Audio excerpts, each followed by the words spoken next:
শুরুতেই লোকি সম্পর্কে কিছু বিষয় জানা থাকা প্রয়োজন। সে রয়্যাল ফ্যামিলিতে জন্মগ্রহণ করে এবং এলবাফের পরবর্তী রাজা হওয়ার লাইনে থাকে। সে আনুমানিক বিগ মমের এলবাফ থেকে চলে আসার পরপরই জন্ম নেয়। বিগ মম জায়ান্টের সাথে ভালো সম্পর্ক তৈরি করার জন্য তার মেয়ে শার্লেট লোলার সাথে লোকির বিয়ে দেওয়ার সিদ্ধান্ত নেয়, আর লোকি লোলাকে দেখেই ফিদা হয়ে যায়। কিন্তু লোলা এই বিয়েতে রাজি না থাকার কারণে সে সেখান থেকে পালিয়ে যায়, যার কারণে বিগ মম লোলার যমজ বোনকে লোকির সাথে বিয়ে দিতে চায়। কিন্তু লোকি তাকে চিনে ফেলে এবং সেখান থেকে রেগে চলে আসে। তারপর সে এলবাফে ফিরে আসে।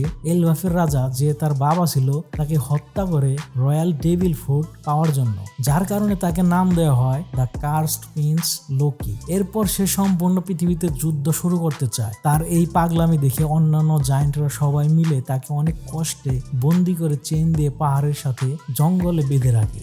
একবার চিন্তা করুন, তাকে ধরার জন্য সব জায়ান্ট পাইরেট একসাথে চলে আসে।